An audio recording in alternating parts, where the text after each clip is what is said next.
In 1940, the British Army lost most of its equipment on the beach at Dunkirk, but the nation fought on.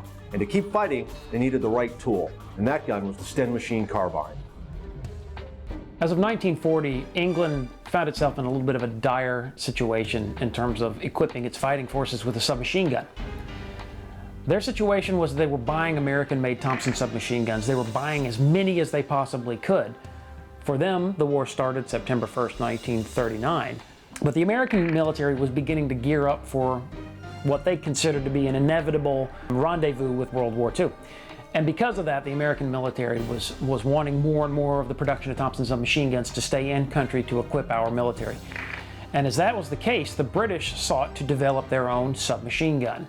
Well, the Sten gun was Britain's answer to a serious shortage of arms at the time of the Battle of Britain.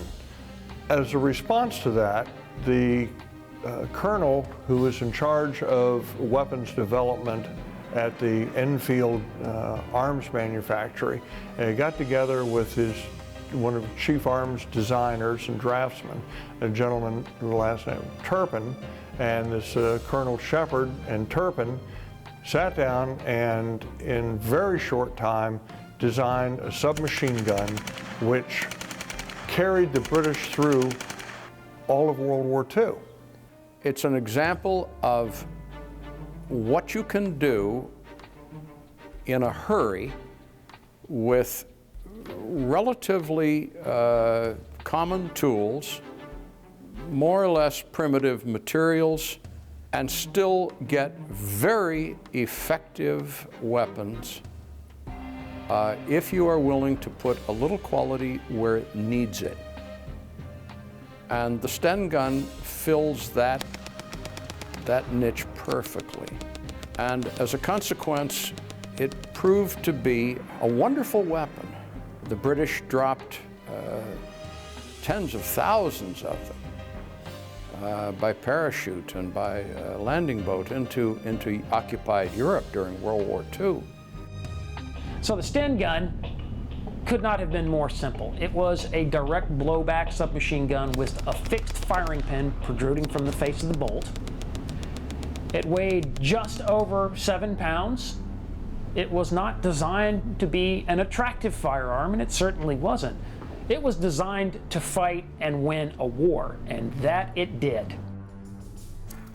Behind every stereotype, you might be able to say there's an element of truth. You know, a lot of people would say that the Germans tend to over-engineer. With the case of the German Bergmann, that gun was a beautiful piece of workmanship, manufacturing, and production.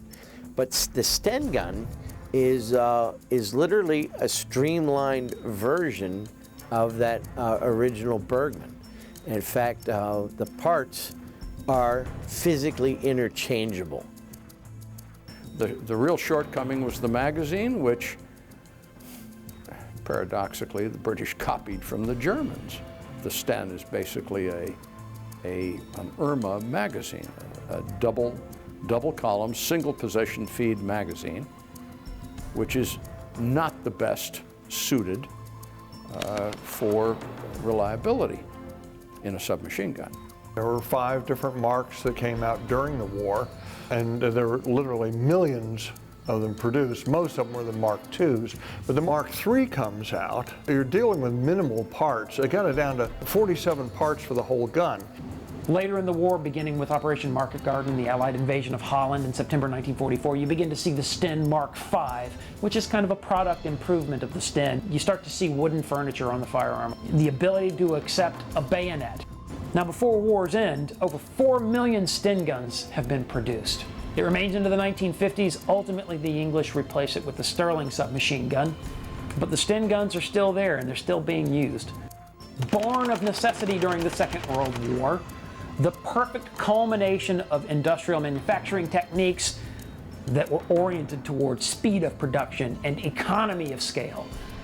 This submachine gun ends up being one of the most famous guns of the Second World War, and it has legs that stretch well beyond. But a really great thing about the Sten submachine gun today is that you can own one in the United States. Sten submachine guns, even now, with all the craziness of the year 2013, a Sten submachine gun makes a fantastic entry-level, fully automatic firearm